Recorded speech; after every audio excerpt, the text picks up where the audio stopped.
Let's roll. This is Countercharge, your podcast for ranks, flanks, and kings of war.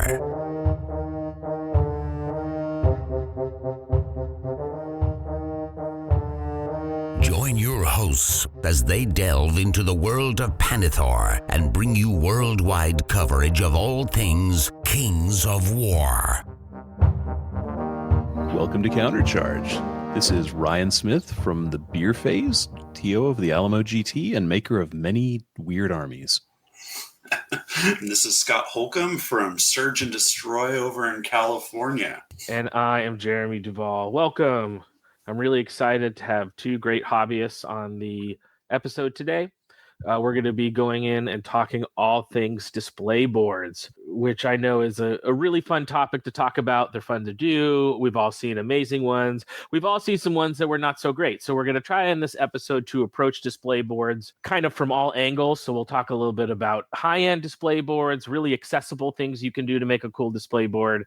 And I can't wait to pick Ryan and Scott's brains. Ryan, I know we haven't had you on the show for a little bit, and I know still every now and then get their Beer Phase content coming for you guys. What have you been up to lately? I'm just coasting through life as best I can. Working projects. Mark and I record when we have time. We often will say, hey, let's record this week. And then it's 3 weeks later and we still haven't recorded. Life it gets in the way. And where we are right now, I'm not sure when this will release, but right now it's like mid-May. So school year is wrapping up.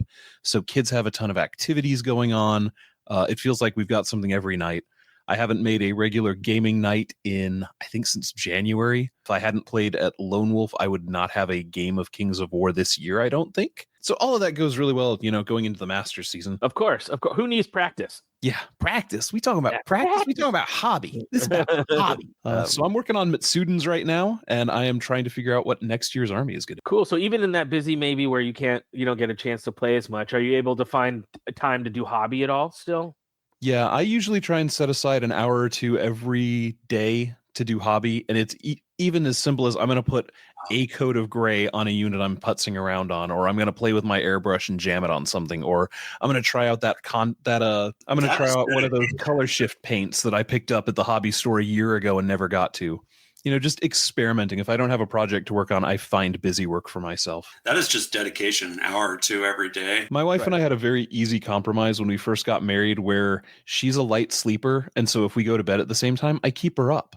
So when she goes to bed, I have an hour or two to myself to do whatever I want. And it turns out what I want to do is paint. Yeah, I do find that hobby time is a great before bed activity. It's like, screens and video games and stuff will keep you awake. But I feel like if you're just painting for a couple hours, you can just go to bed. It's pretty easy. And there's something soothing about it, especially if you've got something soft to listen to while you're doing it, light music or something. I have fallen asleep painting before and woken up 30 minutes later going, oh, my neck hurts. And now the top of this model is yellow and I don't know why. That's awesome. I've done the fall asleep too. You're sitting in your comfortable chair, you're meditating, you're putting all the pants blue, and then next thing you know, you're being shaken awake. And you're like, what? I was just resting my eyes. What about you, Scott? What have you been working on? All right. Well, I got kind of two exciting projects I'm working on. One is my super top secret Masters display base, which is very fitting considering our topic today. It is very elaborate, and I won't go too into the specifics of it because I'm hoping to surprise people at Masters. It's the first Masters that I will be able to drive to reasonably. I'm not like Brenton driving from San Diego to Seattle or something like that, but Reno is only 7 hours away from me, so at least I can drive there. So I don't have to design a display board to be put in a suitcase. I'm excited about that. So yeah, I'm working on that, and also making the Masters trophies and medals, and that's kind of a hobby project in and of itself. Actually, this weekend, working with my wife on the ribbons and sewing the ribbons together and stuff like that, trying to figure out how it will work out. So two kind of very unique projects. Yeah, I know we're really excited here. We're getting really close to Masters. As Ryan knows, having helped to host the Masters and Alamo, running a GT is its own hobby. It feels like sometimes all the stuff you guys do. Absolutely is. You know, because we're making trophies, we're doing this. We just launched today our 2025 Masters Discord server. So that's a new thing we're trying out for this year's Masters, is we have a dedicated Discord server that has all the information. So we're excited. We're excited about that. That just came out today. You know, as Scott said, we've been working on all our prize support, dealing with a lot of great vendors. Really excited. We're going to have a hobby first aid table that's being sponsored by Game Envy. So they sent us a bunch. Yeah, they sent us a bunch of wet palettes, a whole set of brushes, glue, files.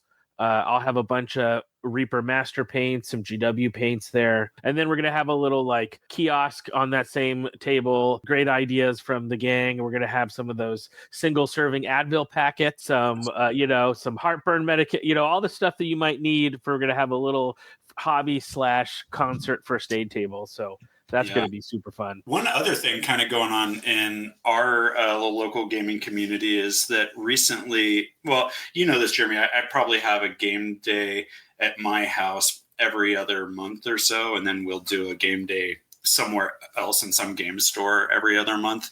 But just recently, we've kind of hooked up with this other group called SoCal Mordheim.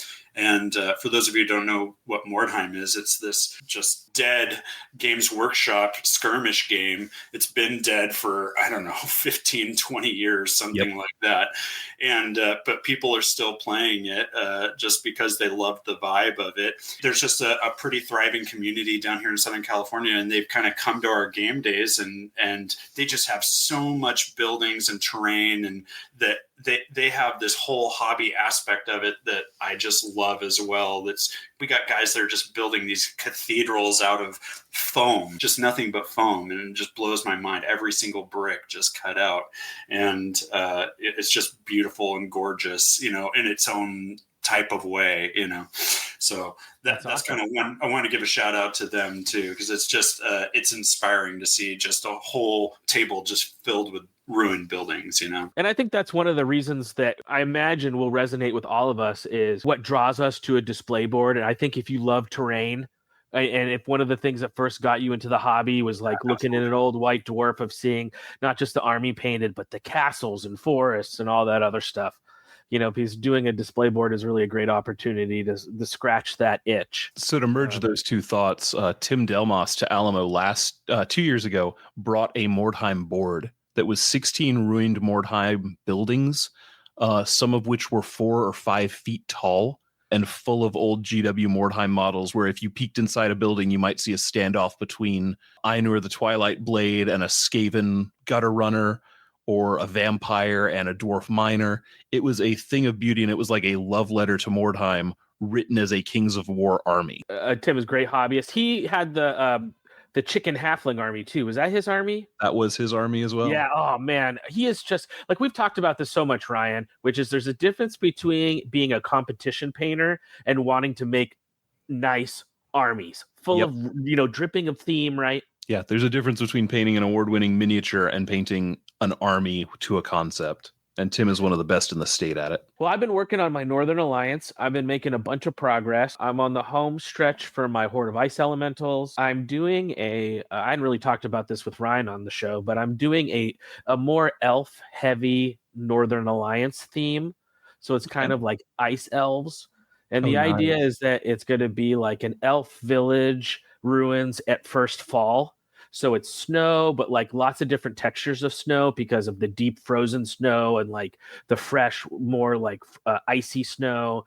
And then I'm doing like lots of fall colors and foliage and leaves, because the core of the army is like blue, silver, gold, a little bit of orange. So that orange pops really nicely. So I'm super excited about that project. And it's going to be all Mantic. And I'm trying to think about some ideas on what we haven't had a lot of people converting Mantic to be Mantic, right?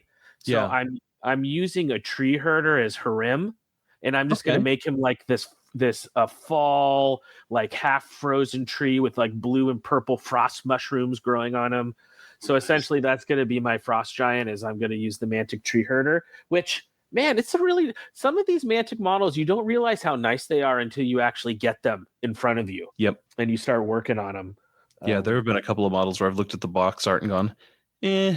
And then I start building it and I'm like, oh, there are details on this. Tundra wolves are a great example of it, where the box art is like, yep, that's a set of wolves. And then you start painting them going, they have 8 eyes. No, you're exactly right. And another thing that came across as I'm speaking of, staying within the sort of milieu of Northern Alliance, is I have a couple regiments of Icekin hunters. So I'm putting together the plastic half elf where you can make them as the berserkers or the bow guys.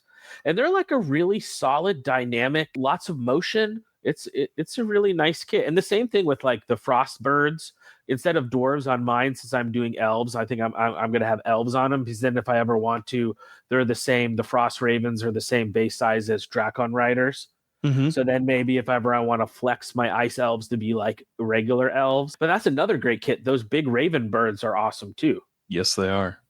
So pretty impressed with the Northern Alliance miniatures for the most part. So I've been getting that together. I'm still hoping to debut that army at the Bay of Kings, which is in September, and it's a 1995 point tournament. So then that means that one unit in Hero that I'm still not done with at that point, he's just won't be in the list because it's only 1995. So I really like the idea of having it between seasons, so that you can use the textures from both. That's really intriguing to me, and I feel like texture is a big part of modeling and bringing the richness of it out. Yeah, I think really when you look at nature, right, nature is so different and varied and has colors. Like I remember one time Ryan gave me a great idea of, you should shadow white sometimes with purple. Like look at snow and how, so if you can kind of find a way to get just variance and interest into especially display boards or any like multi-basing or some of these elements, I think the more your eye is going to read it as a real thing, right? Okay, well, we're going to take a quick break, and on the other side we'll get right into display boards, so we will be right back. Hello, this is Duncan Rhodes from the Duncan Rhodes Painting Academy, and I hope you're about to apply a second thin coat just there whilst you're listening to Countercharge. This is Paige from Singapore with the YouTube Battle Report channel Newbie Dice, and you're listening to 战神反击. And we are back. So my first question, Ryan, I'm going to start with you. Let's say I've never done a display board, and I'm just like, maybe kind of thinking about it. What would be your elevator pitch, or why do a display board? The easiest answer on why you should do a display board is you need a way to carry your army from one place to another and not have to make multiple trips. That's where display boards started from, was the I need to move these 13 units and I don't want to go back and forth and back and forth and back and forth. And then it became, well, now I can arrange the units however I want and then make something cool out of that. And then it became, well, now I can start telling a story with this board that then conveys the theme of my army. And since then, it's just blossomed into this massive spectacle of, I am going to craft a narrative around this army, and I'm going to use the display board to tell the story of what this army is. It is a tool you can use to convey so many elements of your army, from using it to make people come across the room to look at it, to I want them to see this unit last, so I'm going to just arrange the units in this shape that the eye will follow, and then they see the highlight piece of the army. I agree with Ryan that it started out as a way to get your models from table to table cleanly and efficiently. What I find kind of hilariously ironic is that the way that it has blossomed into its own art form, at least for me, and I know a few other people, is it is entirely impractical to take it from table to table anymore. And it's actually a hindrance to, so you almost just want a table on the side of the room so that it could be displayed in its perfection, at the beginning of the day, at the end of the day, at lunch or whatever.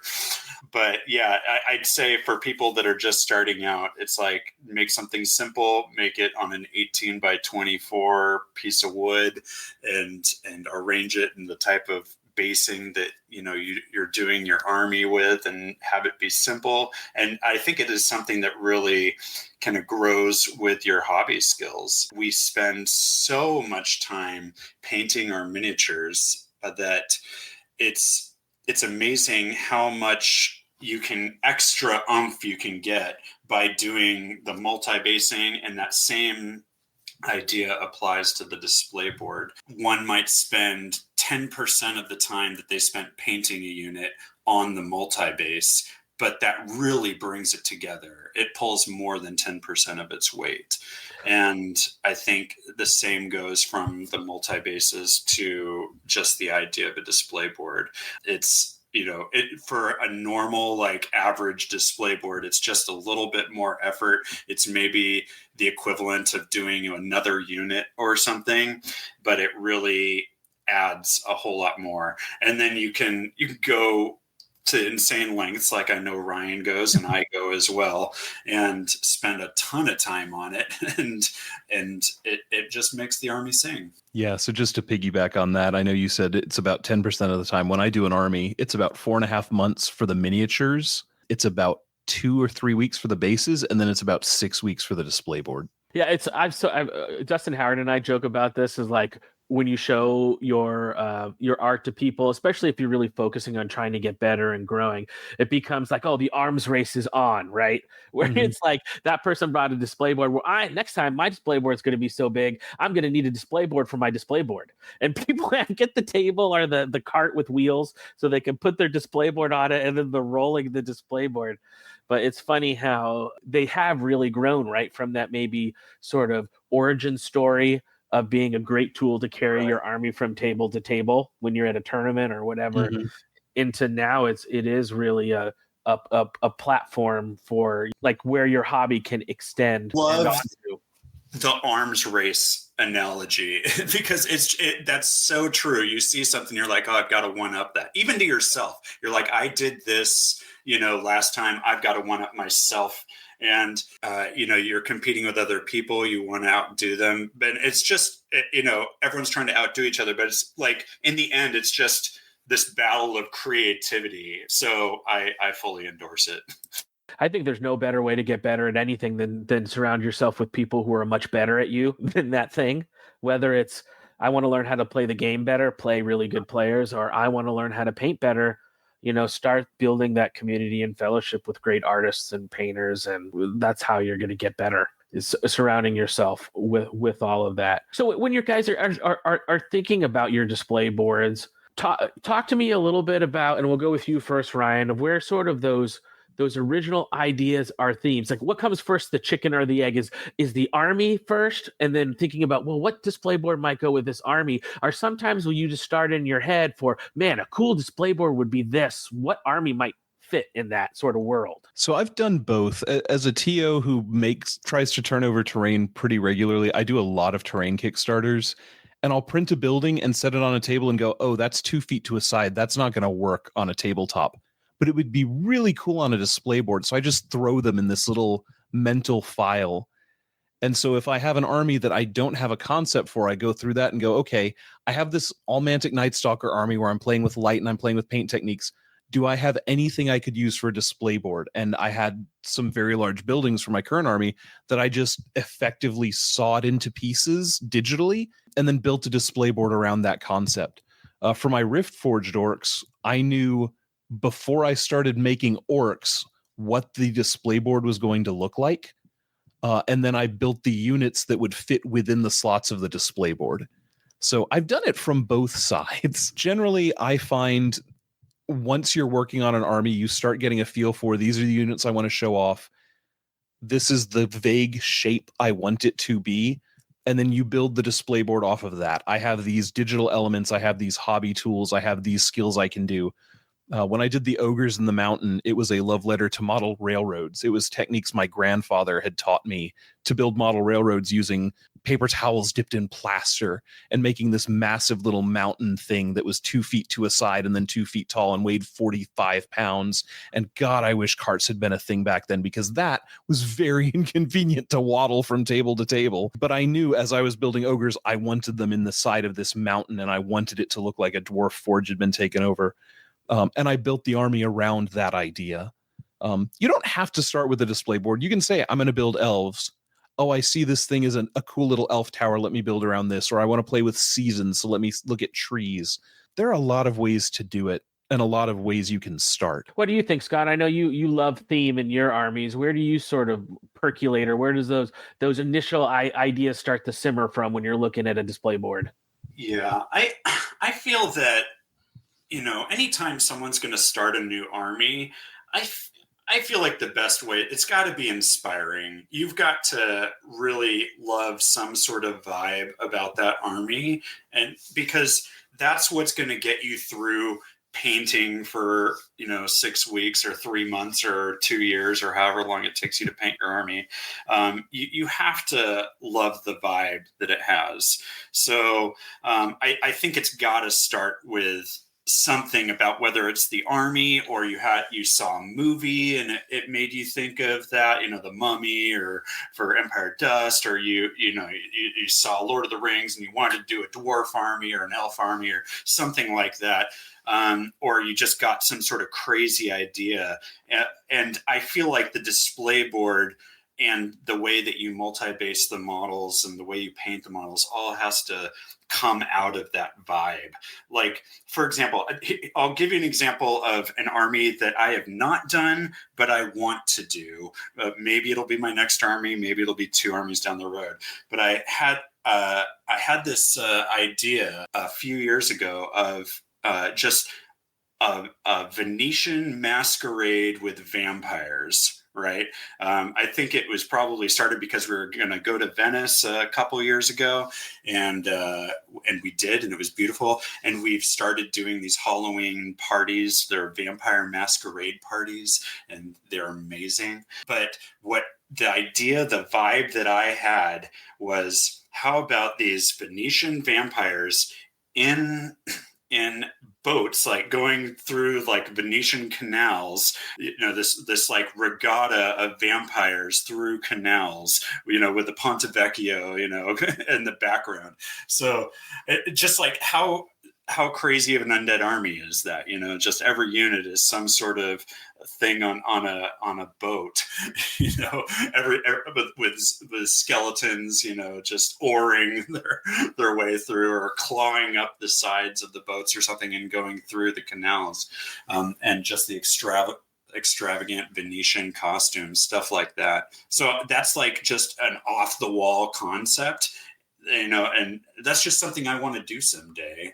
And that goes through everything from what type of units I would get to the display board to what I would model the bases as. But of course, that's an extreme example, but it could be just as simple as, I want dwarves that are in the forest or something, It's kind of like it's and maybe this resonates with you, Ryan, where it's like you start with the snowball at the top of the hill of, I'm bored tonight. I think let me put on let me put on Lord of the Rings, or let me put on, a movie about knights crusading. And the next thing you know, you're like, okay, I'm going to make a crusader army, but it's going to be like a crusading army already over, in the Middle East. So they got to be fighting on desert. And it's like, you can take a little kernel of an idea, right? And then slowly but surely that then manifests into an army and terrain and a display board. And you got to have that, because that's what's going to drive this passion to go through the tons and tons and tons of work that it's going to take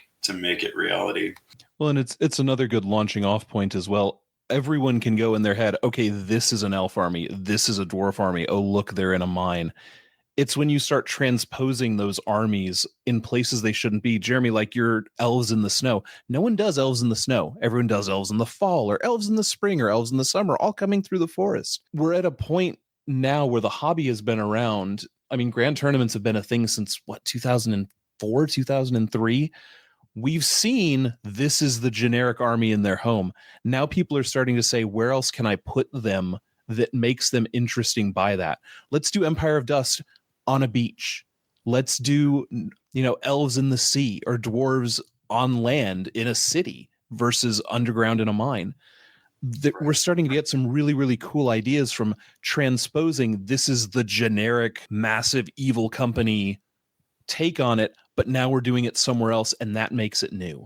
Well, and I think that Kings of War just really made that more possible too. Just the idea of multi-basing just really just exploded the possibilities from, at least, I'm a Warhammer refugee, and it was, I would do like these unit fillers and stuff to do creative things, but you're just still limited by the fact that your unit is also wound counters, right? Mhm. So just the fact that you have these multi-bases and the way that you can make the multi-bases interact with the display boards, it's like that just stuff that you are never capable of doing in at least Warhammer. Absolutely. Multi-basing is what has made display boards as cool as they are in Kings of War. If you go to other tournaments, you don't see the displays the way we have in a skirmish game because you can't do it. You don't have the big blocks that you can then integrate. Well, this unit is half in a ruined building and half out of it because I have this big multi-base to base that building fragment on. You can't do that with a skirmish game. You've got some that are in and some that are out, and they are not a cohesive visual thing as well as you can in Kings of War, where it's integral to the way the unit is built. Yeah. And I think the multi-bases themselves has caused people to learn skills that they didn't have or didn't think they would ever need.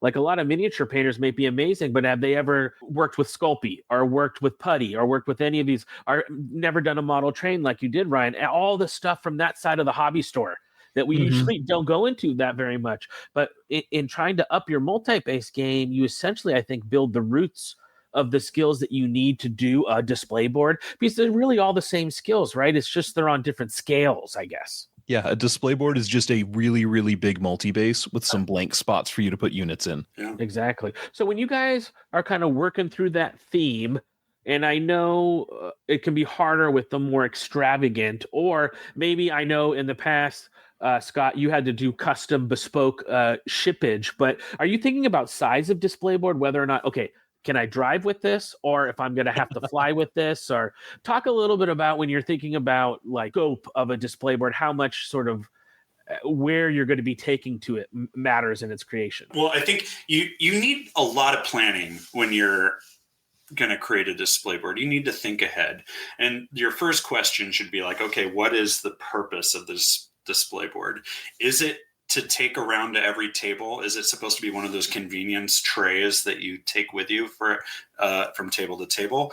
If that's the case, it really should be, as small as you can make it, and it should be simple, and it shouldn't have, tall buildings or something that can easily fall off, or get in the way of something else. It needs to be practical to that extent.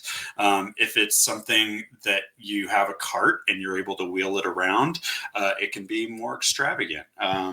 If you are thinking, I just want to plant it in the corner of the room and it's not my thing that I'm taking from table to table, it can be as big as you want. You have to think about travel. When in Masters 2020 in New York, I made that pirate display board. Everything that I designed was based around the idea of it had to fit into 2 suitcases that were the maximum size allowed by Southwest. And that was my constraint.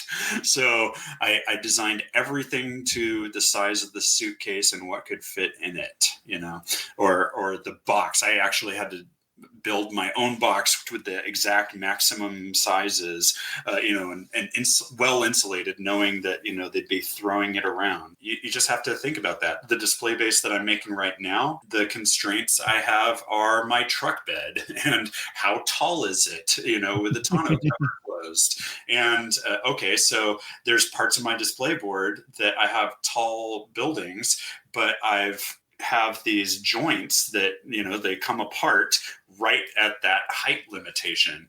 I have trees on my display board, but they're magnetized to the boards because they would stick up above the, what could fit in my truck.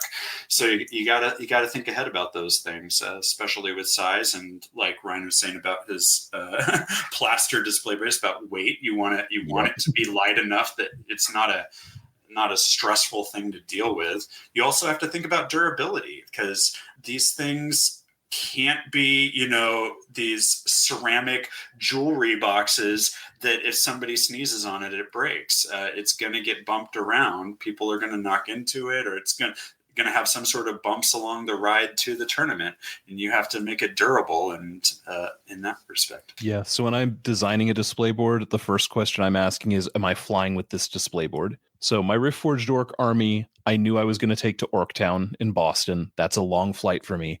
So I built the board to fit the interior dimensions of my largest suitcase. And then I measured height and segmented it when I printed it so that it would break apart in 3-inch tiers that were then all nested and magnetized into each other, so that when it was assembled, it was fine. But I could take those hills apart into little 3-inch layers, and then they fit in recesses on the display board so that when I traveled, it all fit in that one suitcase with a little bit of padding around it. My Night Stalker army that I'm doing right now is on a giant board. The board's like 3.5 feet wide. That is clearly not practical to fly with, and I intend to take this army to Masters. So when I built it, the buildings and the elements that the models go on are their own wooden piece that I'm building a frame for that will fit in that suitcase. And then I just glue it down, put it in the suitcase. And again, I did all the buildings in 2-inch segments, so they all come apart into 2-inch layers. They're designed to nest within each other. And then I can travel with them and have 3 stories in one single 2.5-inch layer that sits on top wrapped in foam. That is awesome. You need to post pictures of that kind of stuff, because I feel like that just kind of planning is so inspirational to me, you know? Yeah, well, you guys mentioned a thing that I think totally makes sense. Whereas, like, if you're getting ready to do a display board, it's sort of where on the slider am I going to go towards, like, the practical or the amazing? You know what I mean? Like, kind of where do I want to fit on that scale is sort of a good idea to work that into your pre-planning. Will you guys ever do like a sketch or get down and maybe build like a mock-up or in your pre-planning? Is that ever a useful tool to try to do like practice runs? Absolutely.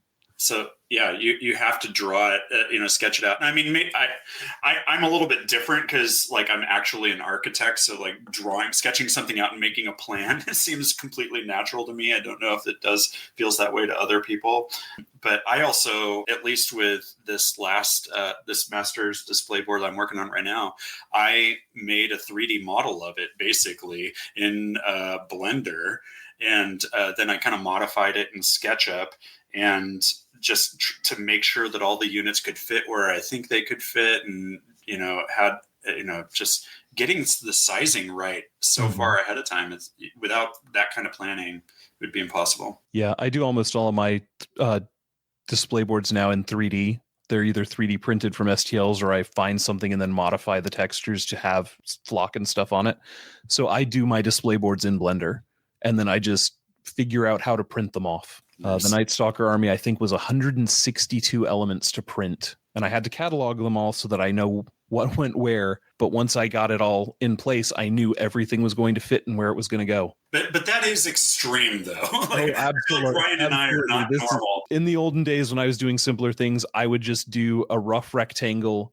I would try and do it. I had dabbled in architecture in college, so I'd use an architectural scale to make things proportional to each other.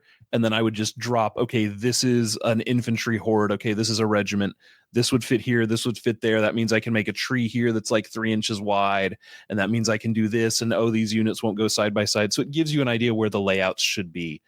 Yeah. If in doubt, grid paper and just kind of draw it out in pencil so that you can erase things and just lay it out. Yeah. If in doubt, lay it out. Take a blank 2x2 or 2x4 piece of wood and lay your blank bases down, and that gives you an idea how big it is. I think a great starter tool could be in this planning phase, maybe for someone who is new to display boards. Often when you think about the display board, you're thinking about like what is the board actually going on, especially for a new person who maybe the concept of cutting a piece of wood, or maybe that's just not in your wheelhouse or whatever.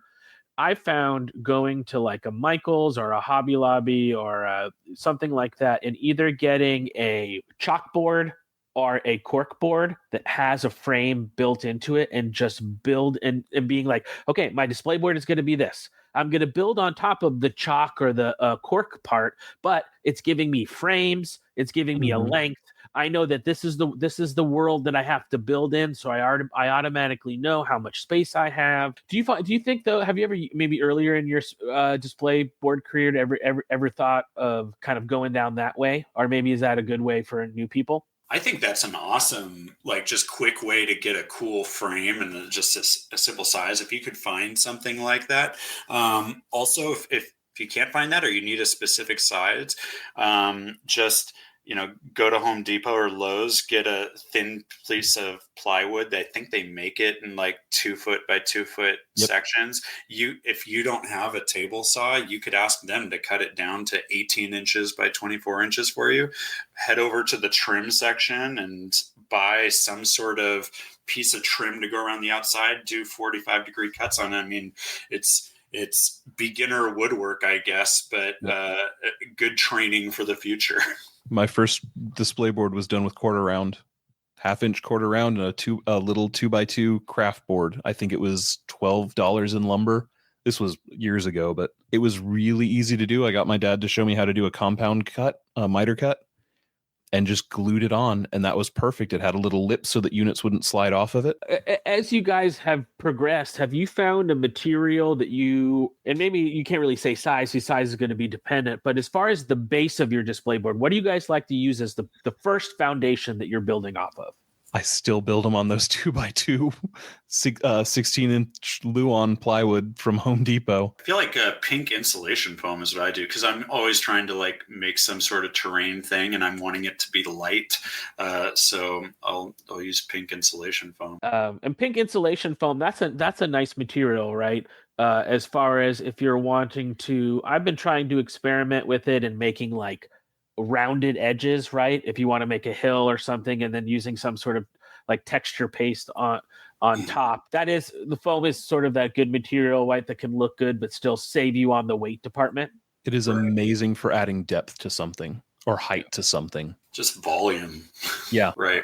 Yeah. And it's so easily carvable, and it's cheap enough that you don't feel like you're wasting money just trying things out and being like, no, that doesn't work. Just start over, or hack it off, or whatever. Yeah. And really, you need to cover it, because it is, it's not durable in and of itself. It damages and bad. You can't spray paint it, that kind of stuff. So you always are ending up coating it with something. So you can just be rougher with the way that you're carving it out, because you know that you're going to be going over it with something else later. And usually people will cover it with like the old school way, or where you essentially, it's like a plaster type material, whether it's paper shredded with water or whatever. Is there anything other type of material you guys like to use, or is good for sort of once you start to build your landforms up? How do I then start to create like my ground? So, I mean, you could just use watered down glue and sand. Yep. I think that's how I started. Yeah, the plaster stuff, like, I mean, AK comes out with all these like texture type stuff with different textures that you could just put down, spackle, that kind of jazz. One thing that I love to use all the time for rocks, and I don't see a lot of other people doing it, is using unprocessed cork. Like, when people say they're using cork in modeling miniatures, a lot of people seem to be talking about like processed cork, like the kind of stuff that looks like it's coasters or, come in squares. It's like, no, cork is a tree that has bark. And if you can buy that bark, they sell it in pet stores. People put them in terrariums and stuff like that.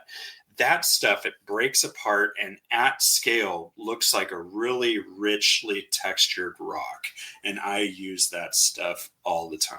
I was going to recommend pine bark for the exact same reason. Okay. You can buy it as a mulch or a ground cover. And if you take a knife to it, or even just like crumble it with your fingers, you get some really great organic shapes that have depth and texture, and no one's going to realize it's wood. And the best part is it's really light.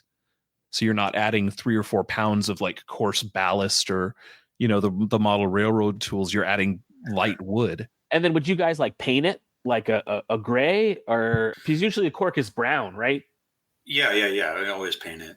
Okay. Yeah, always paint it. You hit it. You're getting it just for the highlight it. Okay, so you want the cork for the texture and the look of it. Okay. And talk a little bit about that. I think it's you brought it up earlier, Scott, and I think it's so important. Is this idea of texture and visual interest, right? Of the more different sizes and shapes, and you know, you don't just want things with flat. And there's something in organic things that is a variety, right? Yeah, absolutely. So I use this idea when I'm doing the multi-bases as well as the display bases, is that when you're looking out at nature, you kind of like the first impression is you have these big forms that you see. You see the big, hill with trees on it, the building over there, the valley, the river, and you just kind of process it as four masses, right?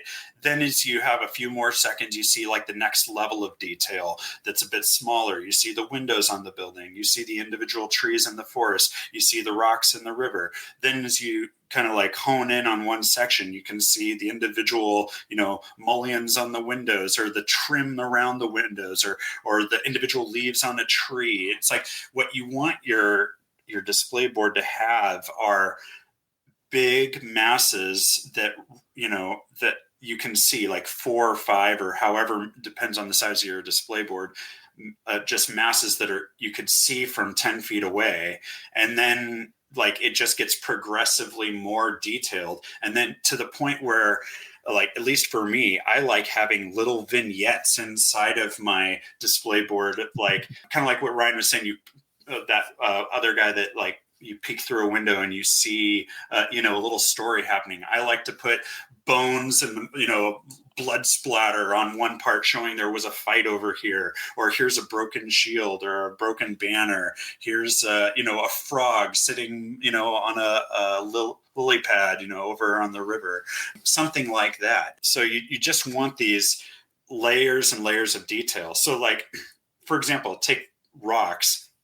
I'll use that cork that I was talking about to make these big boulders, and then I'll bring in smaller sized bits of cork to make bigger, like smaller rocks, and then you even smaller rocks, the ballast, like that you use for model trains, and then sand. It's like, because nature has all those levels of texture, you want your display base to also have just different levels of focus. So a display board, this is probably a more advanced technique, but the key function of a display board as a hobbyist, you're in a room with 30 to 40 to 50 to 70 other armies, right?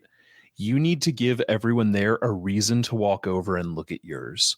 And a display board, those large shapes that Scott's talking about, are how you get people to walk over and look at yours. But then you need to find a way to make them keep looking at it. And that's where the vignettes and the details start popping out. You reward them for exploring your space. I'm going to look at this. I'm going to look in this window. Oh, there's something there. Let me look in this one. Let me walk around to the back and look this way. I like to create a display board that engages with them, so as they explore it, they're rewarded by finding more and more detail the more and more they look. Yeah, and to create a story. Yeah, and I think that sort of variety you can find, and it's one of the reasons why I love display boards, because I really think you can engage with it as a hobby at any level. Like an organic variety or something interesting on a low-level display board is making sure your rocks are different sizes, right? Even if that means like getting the Ballast Woodland Scenics rocks, what I have done in the past, where I have 3 bottles and it's all different sizes, and then I just mix them into a bag and I shake it up, right? Mm-hmm. So now I've created my own sort of like random sized rock. If you're using tufts, use a couple of ones that look different. Or if you're using flowers, don't just have one color of flower. I think you can find ways to insert that organic diversity that you find in nature at all levels of the making of the display board, whether you're a novice or an expert. Another great way to do that is with ink washes, where you're painting your rocks, and rocks are gray. I assume you're painting your rocks gray. That's the easiest way to paint rocks. But if you do a mid gray and then you shade some in purple and some in green and some in brown and some in red, and then you do the next highlight over all of them, you now have 5 rocks that look different, even though you're using the same paint on them. And if you go out in your yard and pick up rocks, even the same, if I pull 3 pieces of limestone out of my yard, they're all going to be 3 different shades. Today, we just have so many little terrain kits that are available to us, like Mantic makes amazing sets. AK has amazing terrain, Green Stuff World. I just love going to these websites and just seeing all sorts of crazy stuff that's available to us and being like, oh, I'd never even considered, having, pink, flowers on my display board. But you know what? I think it'll really work. It makes it pop. Yeah, because I think coming from a color standpoint, the basing and thus the display board can really help you get across color-wise what you're trying to do, right? Which is maybe I want some of my contrasting color to be in my base, or maybe I need, right? You can really use the base itself and the display board to feed in to your overall hobby scheme, I guess I'm trying to say. Does that make sense? Absolutely. And especially when you start using colors you don't see a lot in a gaming room. You're going to see a lot of browns, you're going to see a lot of blacks, you're going to see a lot of blues. But if you put pink on your display board, or an orange, or a vivid purple, those aren't things you normally see. So your eye is going to be drawn to that, even if it is just a little splash of flowers or dead leaves on one side. And that's one thing you can really, as Scott mentioned, you can get a lot of. And that's maybe if you're building a display board, go and you shop normally at a game store, right? Your traditional board game store, right? Mm-hmm. Look and see if there's a train store near you, or a hobby store near you. Like Train resources for war gamers, I think is so amazing, because they've been doing this stuff for decades, making water effects and leaves and all that stuff that I found in trying to work on multi-basing and display boards. I've really been pulled into the Train world, and I never thought I would go there. There's this one model train store that's not very far from my house, and I walked in there, and model trains are, it's this beautiful hobby. Unfortunately, kind of a dying hobby, because I think that the generation that was really into trains is pretty much like boomers and the generation before them. So they are ecstatic when a middle-aged man like me comes in. Anyone in their 40s or their 30s walks in and is like, oh, mind if I, how do you do this? They would love to tell you how to do it. Love to help you. And these guys, it's kind of this quasi-related hobby, but they have never heard of Warhammer, know nothing about miniature wargaming, but they have been making terrain for decades and decades and decades, and they are good at it. Every now and then you'll find one who does historicals, and they'll have that overlap where, oh, I play Napoleonic Wars, or I play this game system I've never heard of. But their eye for detail is amazing, and they often have great suggestions for techniques I would never have thought about doing. Yeah, just that wealth of so much knowledge, untapped knowledge. So we've talked a little bit about what we start with, our foundation. We've talked a little bit about how do we create organic looking bases with either using foam or cork and lots of different ways that we cover up the foam. And one material that I really like, and I think it's a great entry level material, it's called foam putty. It essentially feels like silly putty, but it dries hard. So it's a big tool, I guess, in the cosplay community, because my sister does cosplay and she let me have it, or put me onto it. So I use it a lot for my multi-basing when I'm trying to create slopes and hills. I put all like the skeleton of the hill together, and then I take out a little bit of the foam putty and I use it like silly putty, and I create my thing, and then it dries hard overnight. And then I just put my texture paint on top. Now, on a big scale, this wouldn't work. It's more expensive, right? You buy it in smaller packages, but for multi-basing, it's been a great tool. Yeah, I think that one thing in doing display bases, doing multi-bases, it's kind of like just having a whole bunch of tools so that you can, you're tackling a problem and you have the right tool for that job. Sometimes it's building something up with foam. Sometimes it's ways of carving things, even burning foam outside because it's toxic. But also like just having a 3D printer and being able to utilize that as a tool. Just there's so many things out there. It's like learning just all the little types of things you can do to attack a problem in a different way, because you're going to come up against a situation where you can't use this method because of X, Y, and Z. So you have to think of a workaround, and it's just great. Well, let's talk about that. You bring up a really great point.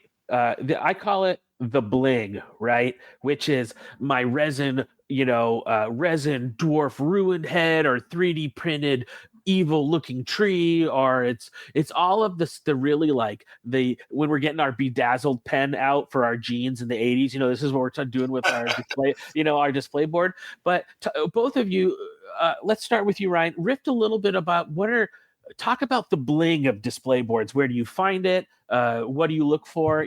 Take us into that realm. So when I'm walking a tournament going, okay, who's getting my player's choice vote? I always look for what display boards are trying to draw me over. And the way you can do that is with size, make something that's just absolutely massive and can't be ignored.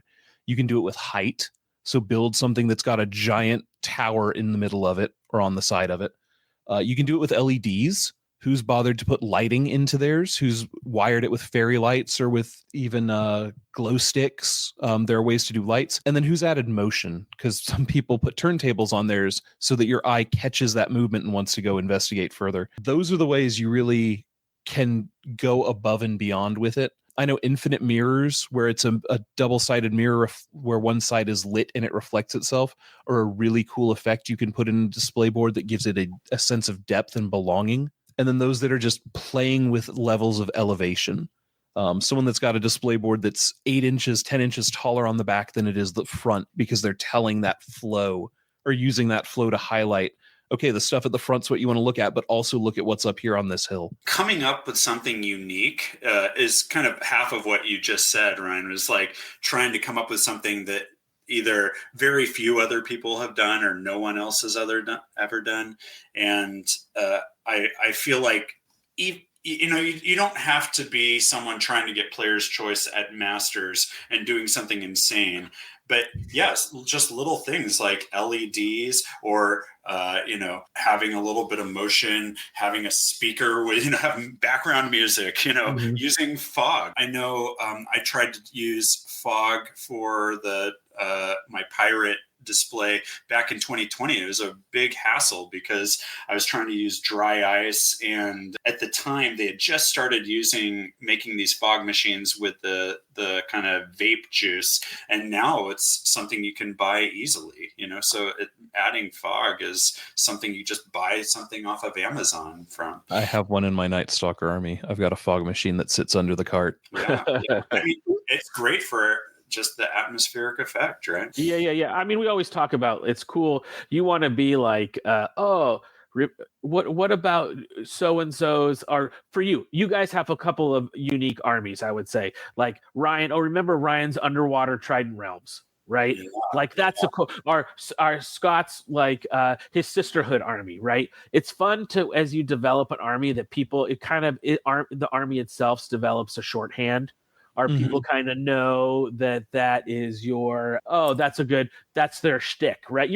You're trying to come up with like, what's your wow factor, or what's your theme gonna be? I'd forgotten that Trident Realms, when using water effects, is another great way to draw attention, because that's shiny. It glitters. It's literally shiny. It's super reflective stuff. Totally. And then there's so many great companies. If you don't have it yourself, you can buy terrain bits. Like a great way, if you're searching for stuff for a display board, Shibor makes great terrain bits. Lots of companies do. But I'm really curious, because I know you guys are both sort of prolific in this space. Talk about how much does having a 3D printer add to doing display boards, right? It's kind of like a funny question, because it's probably the whole ball game. But on the 3D printer, I gotta say riff, because if I say ripped, they're gonna kill me in the comments. So riff. The two people you're talking to are probably not representative of the average Kings of War player. To me, it is huge. And I would say I have both a resin 3D printer and a PLA 3D printer, and I use both for different reasons. So, I mean, I 3D print a lot of my models, so it's essential in that regard too. One thing that I love about it is that it expands the amount of models, but exponentially what's available to you, both for the miniatures themselves and for the buildings and the terrain and stuff. It's like you can find, if you go to a hobby store, let's say you can find 20 types of buildings there, but online there's easily 20,000, just the amount of variety that you have available to you. And then on top of that, if you're crazy like Ryan and I are, and you learn a program like Blender, you can start digitally altering them. It's like you don't need to hack apart buildings to do a conversion. You can do it digitally and print it that way. And you can make it a little bit bigger, a little bit smaller. Like I've made elf buildings and I'm like, this doesn't look elfy enough. I need to make it thinner and taller, so you just mess with the X, Y, and Z scales. I've made dwarf buildings the opposite way. This needs to be shorter. Everything else is great. It's just too tall. I'd say essential for me. I'm sure for Ryan too. Absolutely. 3D printing. I am a huge fan of Blender. I took a 3D sculpted army to masters in 2023 in Omaha that I had digitally sculpted every model in it, digitally sculpted the display board. The entire army was done on a pair of 3D printers. It gives me almost an infinite level of control on what my presentation is going to be. Seamless basing is something that has fascinated me since I got into 40K in like 1999. The idea that the base doesn't distract from the unit. Like the black painted, the green painted bases always distracted me that there was an edge. And so I always try and get rid of it on my armies. Having Blender and having a 3D printer means I can print bases with a 1 millimeter thickness where when I drop it in, you see a very thin line and you don't even notice it. You're not broken up about this is a base. This is now part of the overall presentation and it fits in there seamlessly. I do think it's worthwhile saying that, I said it was essential before. It's essential to the way that I do it. But I do want to say that if you don't have a 3D printer, it's not the end of the world. There are so many things that you can still do with just old-fashioned techniques. And really, you'll see that attention to detail for anybody that's doing it. But 3D printers are an amazing tool for those that can get them. Or chances are, if you're in a gaming group, someone in your gaming group has one and is probably trying to, convince their wife that it's worth it. So they'll be willing to print some things for you. Yep, for a little. Now, how do you guys think, as far as maybe someone who's thinking about getting into 3D printing, or is 3D printing like terrain elements, like a building or a tree or something, is that easier to learn than learning how to print the miniatures themselves? Is it like a good entry level and to kind of get the kinks out of how to print? Or is that not a good, I don't know, is that not a good comparison? So it depends what you need. If you're a TO and you're running an event, you probably want an FDM printer because you're going to print a lot of buildings and a lot of walls and a lot of hills and a lot of bigger stuff. I feel the learning curve on an FDM printer is a lot smaller. You need to figure out how to make it stick to the print bed. You'll fail your first 3 or 4 prints figuring out how to level it, how to get the adhesion right, how to deal with elephant's foot and all those little starters. But then once you have it working, you drop it in your slicer, you slice it, you print. You drop it in your slicer, you slice it, you print. You peel it off, you put the next one on. It's so fast and so easy. I like my results on resin a lot better, but it is so finicky to get right. I feel like a lot of the FDM printers, the newer ones that you get, they're so much better than they were, even like 7 years ago, I think, or 5 years ago. I remember it being so finicky and failing so much. And I got a new one just a few months ago, and it was like almost plug and play, and it just worked. And the software does all the calibrating for you and does all the support stuff for you. I'm just like, oh my gosh, this is so much easier than it was just 5 years ago. But you're not convincing me to keep my 5-year-old Ender 3, Scott. No, buy the latest, greatest thing. I feel like 3D printers are kind of like where flat screen TVs were like 15 years ago, where just every year they're getting better and cheaper and bigger and everything. And I'm hoping that resin printers get there as well. Resin printers inherently are going to be more difficult because you're just dealing with a toxic, liquid, and you need to have, safety precautions, and there's a smell associated with it, and there's filters and all that jazz. So, and you got to clean it, I feel like it's inherently always going to be more complicated, but yeah, it's like 10 times as detailed. So it's really nice. Yeah, it gives you stuff that you would have to go to a gaming company to buy models to do. And it gives you a lot of control over those as well. There is one more tool that I think both Scott and I have and use occasionally that you haven't mentioned, and that is the laser engraver. Oh, yes, please do. Go for it. So I did my first 2 display boards without a 3D printer. I had a laser engraver, and it was clunky to get what I want. What I could do now with a 3D printer is nothing compared to a laser engraver. But what it's great for, I need a blank base. I can make a blank base and a laser engraver in 35 minutes maybe for an infantry horde, where it may take me 6 or 7 hours to print that on a 3D printer. Yeah, there's lots of things you can do with a laser cutter. I have a Glowforge, and I'll make the bases. All my bases are made with that. Also, just nameplates. Get creative with that and making nameplates with them. And sometimes I'll do like the decorative trim that around I think on my latest Sisterhood display board, I had kind of, filigree border that went around it with, roses and stuff like that. Did all that with the laser cutter. And also one thing that I got last year, so that mostly for my Vampire Masquerade parties that I'm throwing, is I got a CNC, which is basically a router on a gantry. And there's just weird stuff that you could do with it. And I don't know if it's super applicable to display bases in a lot of ways, but it's another thing that you can do weird stuff with. It'd be a great way to carve hills.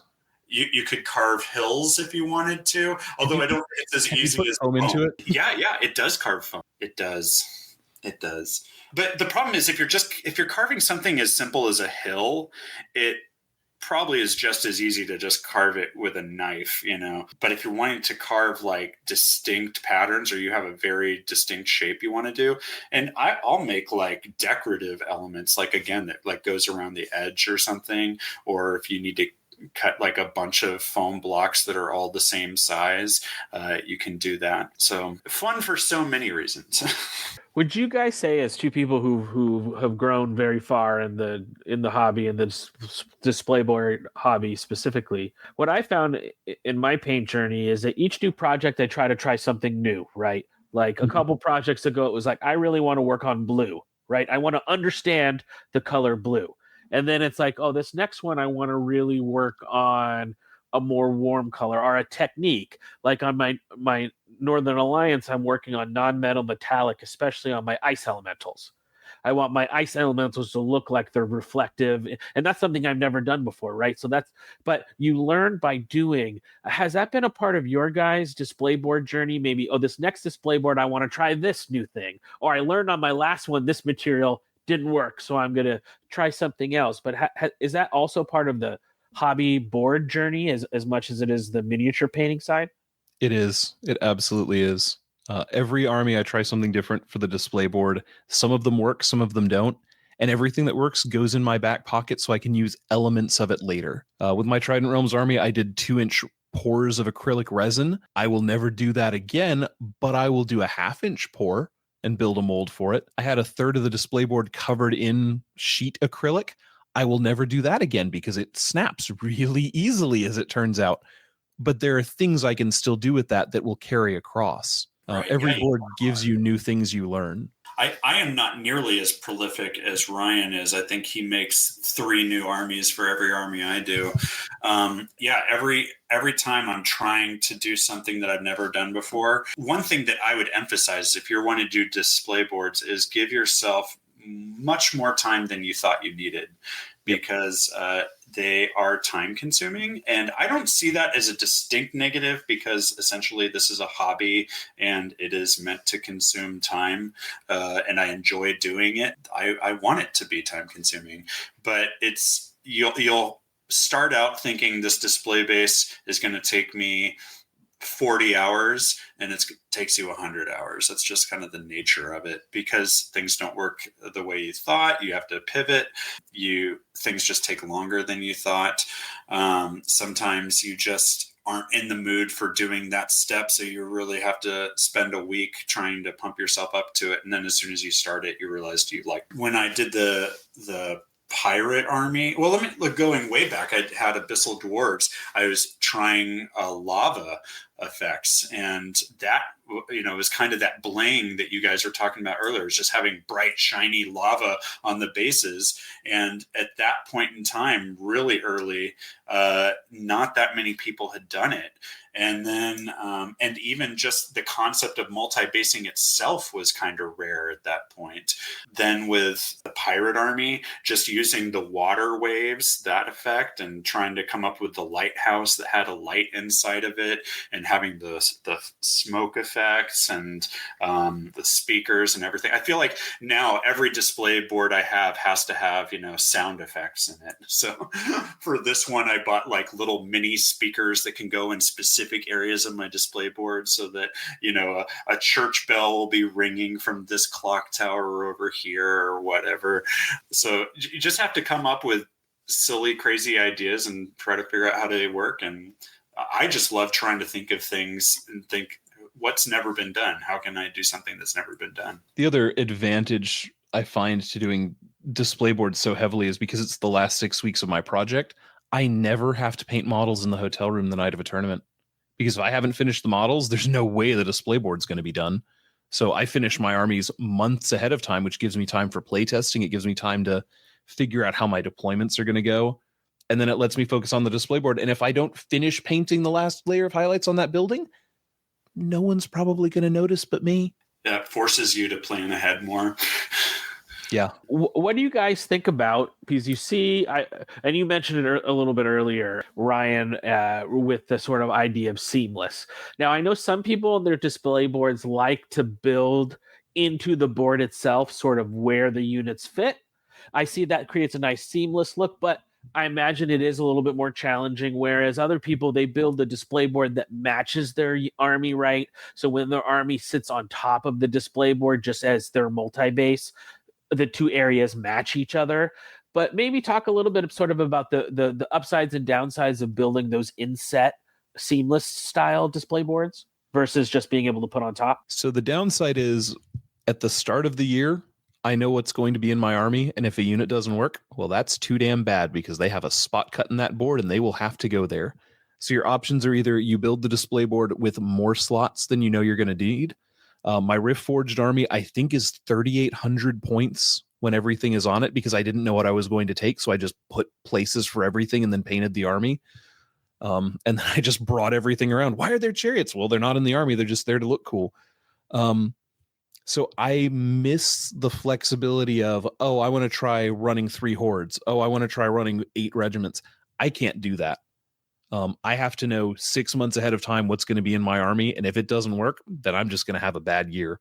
And that's happened before. I kind of have a similar experience. I made my first kind of sisterhood display board, and I had everything in set. And then very quickly, I wanted to change my army. So I actually had to make kind of an adapter piece that made the bases a little smaller. I was really limited to what kind of changes I can make that would still work.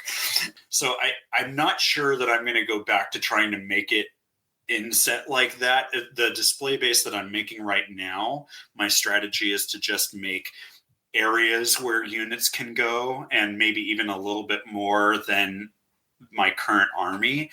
But then my particular multi-base style has a lot of ruins on it, has a lot of shrubbery and flowers and rocks all around it. So I'm making the display board have a lot of that, so it blends in more.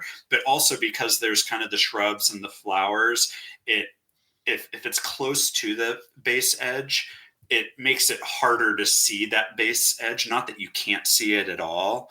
There's got to be some suspension of belief here, right? But it makes it less in your face. So that's my compromise with it. I think either way, whether you're going to make them inset or not, if you have, I would think, I'm curious what you guys think, that if you do have certain elements, like say a certain type of static grass or a certain flower or shrub or texture paint, I think you want to be using this, at least the same materials, right? That you're using on your multi-bases. Absolutely. Use those on the display board so that whether they're inset or standing on top, they flow. You want to create that flow, right? Yep. Yeah. You base it the same way, for sure. And also, Ryan's done this spectacularly, is that you could have some units have a specific type of base because they go on that part of the display board, and another unit has a different type, so you could have units that are going through a ruined building and also have units that are going through marshland, just because it's two halves of the display board. I did a teams tournament in December where I did that, where I had ogres up on a bridge and then herd on the river below coming underneath it, and the bases flow together, even though they're very, very starkly different because of that combination. Well, and also, I mean, there's been several people that have made their units in such a way that the units just kind of butting up against each other create some structure or something. I've seen a long time ago, there's a troll army that every unit of trolls made a bridge. Robbie King's army. I was going to mention that if you didn't. Yeah. And I think Mark Cox's army with the pyramids, so you could also use the multi-bases themselves as part of the display board when it comes together like Voltron, Yeah, Ryan, who made that really nice Mark Cox tower display board? So that was a team tournament army for Blue City Brawl that he and I did. And I have enough display boards at home that I tend to leave our team display boards at his house. Nice. Very cool board. Key there, I would say, that I think crosses through all play levels, whether your unit is in set or it's going to sit on top.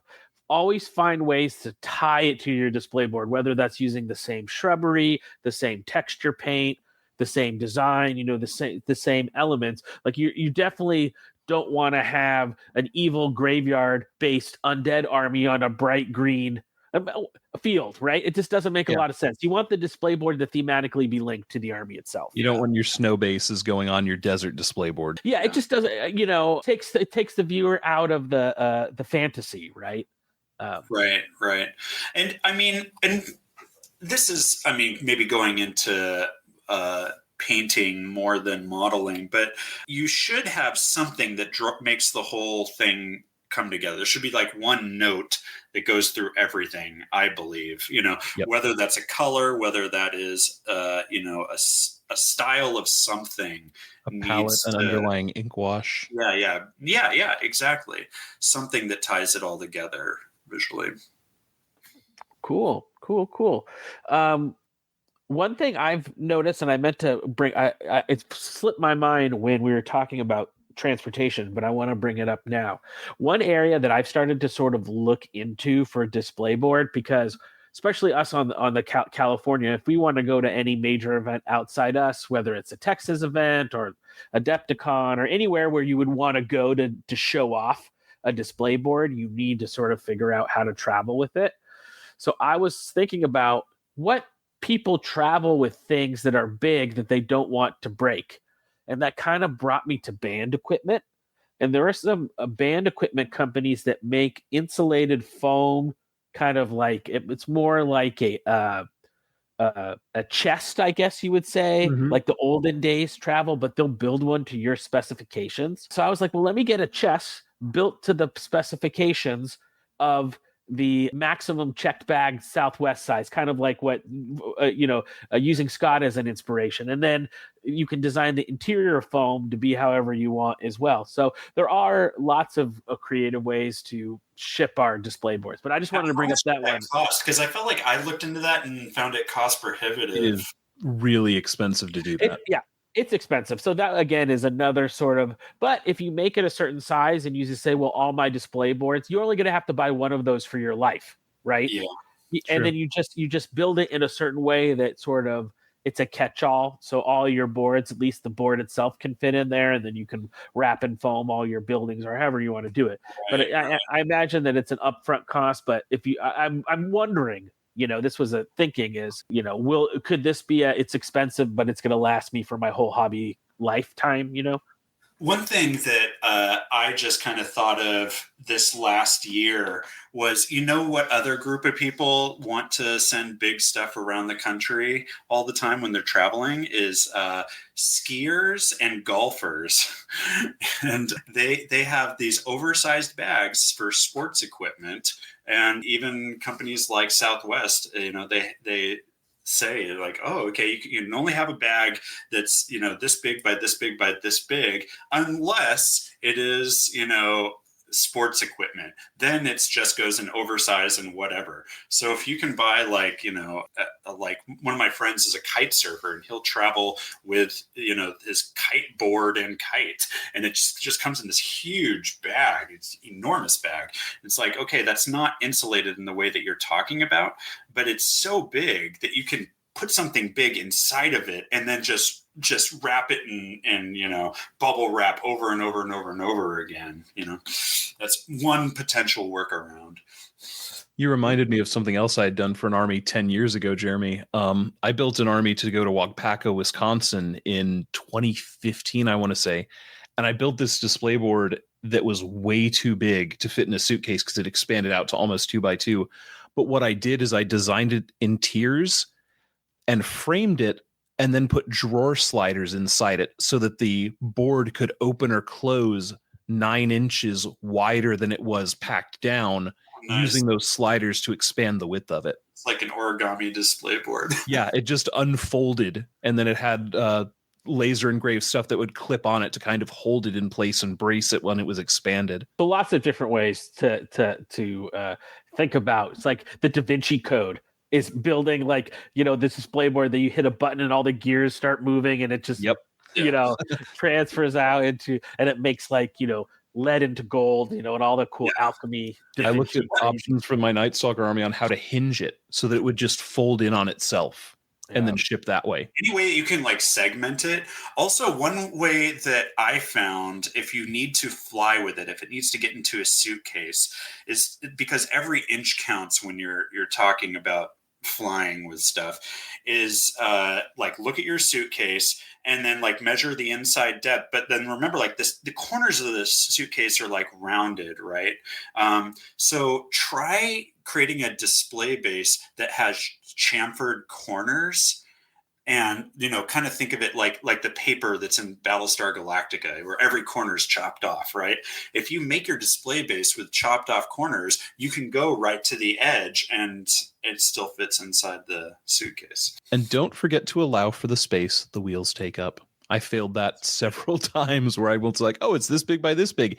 Yes, except for down here at the bottom where there are these wheels that stick in 3 inches. Let's talk about the future, right? Let's put on our prognosticator caps and think about, I'm curious to hear from the both of you, where do you think what's like the next logical step of the Cold War, of arms race, of display boards? And maybe take that from like a humoristic standpoint, but also, is there anything you haven't tried in a display board yet that you're really excited to in a future project?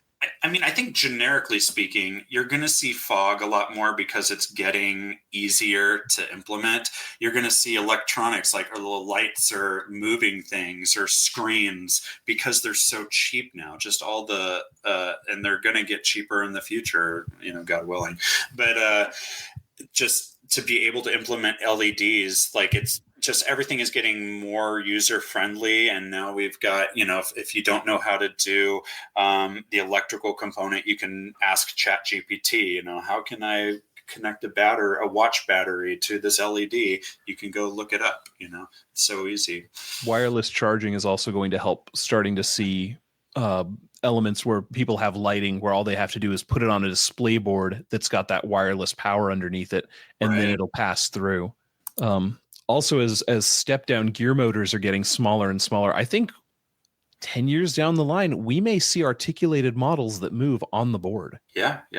All sorts of cool little things like that.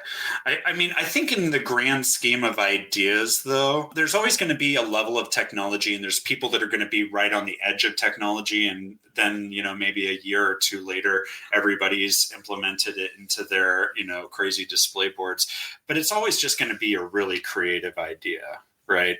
Someone's going to come up with something that just it didn't even occur to anybody else to do. And I think that's what makes it really sing. It's not so much I found this cool thing on a website, as much as you just had this idea. And so much of it, it's not like they're introducing something like a new. It's every time I've seen that, I'm always like, "Oh crap, that was so easy! Why didn't I think of that?" Where they've taken something simple, or it's not always something super complex. They just done something in a way that just had never occurred to you. But once you see it, it's like, oh my gosh! It's like you see an idea that is as if you've always had it yourself, but you never had. But it feels that at home to you, I guess. And I think just that really inspiring thing, that's what we are drawn towards, right? Like I think having a cool gimmick is cool and everybody laughs about it and, you're excited to see it. But when you have that, like just that inspirational idea, that's the thing. That's the thing. Cool. Well, we're going to take a break. And on the other side, we'll share all final thoughts and we'll wrap up the show. We'll be right back. Hey, this is Ash Barker from GMG, and you are listening to Countercharge. I'm Andy2D6, the Orange Legend, and you're listening to Countercharge. Get ready to charge those counters. And we are back. So, I've tried to, as through the episode, take you guys, you're such expert in your field. And I think when you can kind of, talk about those high-end stuff, I know that gets your juices going. But sort of as we wrap up the show, if you guys had your younger self, if you could get in the DeLorean, I always say, and hit it to 88 and go back to like young little Scott or young little Ryan building your very first display board, like what would you tell yourself as like a tip or a couple of tips? What would you say someone to just getting into display boards? I think when I was younger and starting out, I was too concerned with getting it right on the first time, as too much of a perfectionist too early on. And I wish I could just go back and tell little Scott, like, hey, you're just going to suck for a little while. Yeah, everything you're going to do is not going to look great. And you just got to get over that hump. And you know how you get over that hump? By doing iteration after iteration after iteration. You just got to do more reps of this stuff, not make the perfect thing on your first attempt. Does that make sense? Like, just get out there and do it. It's like if you're going to use foam for the first time, buy some foam and just chop it up and have at it and get messy, and maybe it'll look good and maybe it won't. Just do it and experiment with it and be fine if it looks mediocre, because your next one's going to look better and your next one's going to look better. And you just need to not be scared about getting it right early on. Well, don't be afraid to fail was my first one, but you already covered that pretty well. Yeah. So I'll go to my second one, which is don't be afraid to ask people how they did stuff. My first 5 years, I saw some of the most amazing armies I have ever seen, still to this date, from people that have so far gone from the hobby. And I wish I had stopped to go, hey, how did you do this? Walk me through how you did it. Give me an idea how I can do it myself. Because some of the best ideas I have ever had were things I stole from someone else who tried it. And then I could make it a little bit better, learning what they did wrong, because I'm never going to do a resin pour army again. But if you ask me how I did it, I'm going to give you advices so you don't screw up the way I screwed up. And yours is going to be better than mine. So much of us, especially when you start talking to people that are hobbyists first and foremost, we are so happy to share how we did what we did. Oh, yeah. We are not guarded about it. No, we want you to be as good as we are, because that's what makes us want to do better. I don't want to make mediocre armies. I want to know there are people out there that are getting as good as I am. And if I don't learn something new or try something new, they're going to be better than me and I'm going to get left behind. Yeah. Well, and I think part of this game is like we want it to be beautiful. We want it to be really cool looking, because that is one of the ways that we get new people into the hobby. We are not just bringing, trying to get, Players' Choice Awards or Paint Awards by getting people to come over. We want people from the other side of the store that aren't even playing Kings of War to come over and look, or people that just are visiting their friend at the tournament and are like, oh my gosh, this is really cool. I want to get into this. We're trying to evangelize for the hobby too. Yeah. Your army is your way to ambassador to people that don't have a clue what the game is. And you're going to get more people in the game by having something cool where people are like, I want to do that. I want to make something like that, than you are a cunningly tactically fought 11-9 draw where you snuck out the 2 points you needed to win the tournament. That's not going to bring people into the hobby. It's not going to bring new players in. But having an army that people go, what the hell is that? I want to go look at that. That's where we get new players from. And just like the hobby itself, I think can be such an enriching part of your life. Just, I know Scott spoke to it. I know Ryan spoke to it. I know we've spoken to it in the past, but there's a reason why in so many ancient religions, when you think about meditation, there's often some form of art involved, whether it's, copying texts in an old manuscript monastery or different types of other visual arts. There's something so therapeutic about the conscious focusing of being unfocused, right? I'm so focused on this one tiny detail, I drift off and become unfocused on all the stuff that doesn't matter. So if you haven't really, and I truly believe in today's world, hobby is for everyone. Contrast paints, slap chop contrast paints. There are so many awesome tools now available to people, I think, to make tabletop ready armies like never before. So I don't think there should be anything holding anyone back nowadays. And the thing with a display board, you don't have to be a good painter to make a good display board. You can be a mediocre painter and bring an amazing display board and win player's choice very easily. Oh yeah. So Ryan is an amazing painter and amazing modeler. I am a mediocre painter and a good modeler. And that's absolutely true. I win player's choice awards, but I could never win the painting award, It's okay. I can't win games. Yeah. I just love that in our hobby, there's so many different ways we can try to get better, whether it's being a better sportsman, a better general, a better hobbyist. There's so many different on that classic 3-legged stool. There's a lot of shafts that I don't mind rubbing on that stool. You know what I mean? Yeah. And I just I feel like there's so many great ways to enter the world of display boards. That's not that hard. Just try it's I figured it's always loved it took me 1,000 ways not to make a light bulb to figure out how to make it. So it's like the learning is in the doing. I was going to say, like, in terms of like just gamifying, the tournament scene and people that are trying to do well at tournaments, it's like a lot of tournaments. You've got, your battle score, you got your sportsmanship score, and you got a paint score.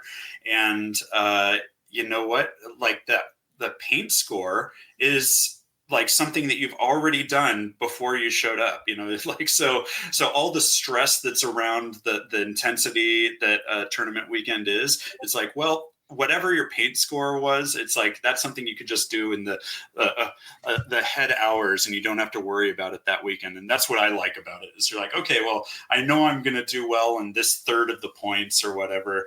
And I don't have to do anything about it this weekend, I was going to say, one of the neat things about display boarding is if you spend 3 hours extra on a unit, you're adding maybe 1, maybe 2 highlights, depending on how big the unit is. If you spend an extra 3 hours on a display board, that time commitment pays off so much better. So true. Because you can do a lot in 3 hours when you're just dry brushing a building or ink washing something, or playing with a static grass applicator to make your grass stand up. That 3 hours pays off a lot more than that last highlight will normally do in terms of what bang you get for your buck. I know. I think that's so true. It's like the return, your rate of return or interest rate on that savings account is in. Maybe I painted a model up to a really high standard. Okay, if I'm going to add a little bit more shadow around underneath their left eye socket. You know what I mean? To the maybe the connoisseur, that's going to matter. But if you spend just a little bit of time in multi-basing, really solid multi-basing in a nice display board, what you're going to get returned back from that, I think you're exactly right, is your rate of return on that is super high. ROI is huge. And also just when you're taking things in context, if you took beautiful models and you put them on a, ugly multi-base on an ugly display board, those beautiful models seem less beautiful, right?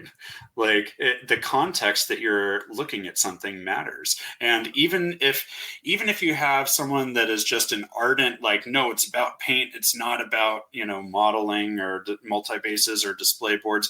It's like, even someone that is like ardent about that subconsciously can't separate it. right? They're gonna take it into consideration. Yeah. Well, I always wonder when you see amazingly painted models, like amazingly painted, and they're on a flat base, multi-base. And maybe it has like a rock here or there. But to me, it's like if you're going to take that much time to, it's like you've worked out for a year and you've lost 100 pounds and you're looking great, but you haven't gone and bought new clothes yet. It's like, come on, man, show off what you got. Well, awesome, fellas. Really awesome discussion. I feel like this is one of those talks we could go on for hours and hours and hours. But I guess my final thoughts on display boards would be just try. There's tons of great ways to get started. Start small. Don't feel like you have to solve the code in the very first one that you do.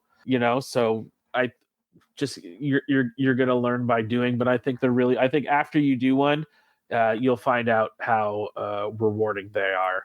So talk to people like Ryan said, like at tournaments in your gaming group, just ask people how they did stuff, how they would do stuff, because there is so many things out there, so many things. I'm sure between Ryan and I, we both haven't, seen 25% of the things that are available to us, Yeah, find those like-minded people, right? I would say what's pushed Scott, what's pushed myself, what's pushed Britain is, are all our great hobbyists in our local area, or even the circles of friends you make. The more connected you are with people who you respect, the more you're going to grow. So don't be afraid to reach out to people. And I think people who are farther along in the hobby than you were at your level at some point in their life, right? So maybe not now, but they were at some point. So I bet you they're going to be I know, most of the really great hobbyists are they're going to take time and talk about it with you. Oh yeah. We love talking about it. Absolutely. We spend hours a day on this. It's no fun if no one sees it. So is both of your guys' next big event is going to be Masters coming up? So Ryan, do you have anything else on you? Are you going to Bug Eater this year? I'm not doing Bug Eater. I have to look up when Capital City Clash in Austin is. I can't remember if it's before or after Masters. I think it's after. So Masters is my next one. I don't think I'm going to get any games in between now and then. So I'm taking a brand new army to Masters that I've never played. So my team will be very sad to hear that. I love it. We call that the Britain special, which is, I'm going to paint this new army and not play a single test game. And I took it to Lone Wolf. Yeah, and if you are curious about Masters, we still have spots in Best of the Rest, though we're getting a lot of interest in Best of the Rest, which we're really excited about. So if you want to come out and take a look at what magic, evil, dark sorcery Ryan and Scott bring with their awesome display boards, definitely talk to your region chair. We'll get you all the info around how to sign up for Best of the Rest. We're looking like we're going to have a fantastic time at the Atlantis Casino Hotel coming up here. And, oh, man, it's just around the corner now. It's going to be so much fun. Yeah, lots. Yeah, it's going to be a ton of fun. Okay, well, thanks again for coming on, Ryan and Scott. Really pleasure having you guys on. Let us know in the comments if you guys are excited to hear a little bit more hobby related. It's a nice evergreen episode, right? So no matter what's happening in the game, we know this episode will be applicable to you in your hobby and Kings of War journey. So let us know if there's any sort of hobby topics, subcategories you want us to do a deep dive into. We would be excited to do that. So always happy. Okay. Well, thanks, fellas. And with that, remember to always keep countercharging. Thanks for listening, and we'll see you next time on Countercharge. Please let us know what you thought of the show by emailing us at counterchargepodcast@gmail.com, on Twitter @countercharge15, or by commenting on the Countercharge Kings of War podcast Facebook group. If you enjoy the show, you can help others find out about it by leaving positive reviews on iTunes. Until next time, keep countercharging. Music is a composition of Kevin MacLeod and is licensed under Creative Commons.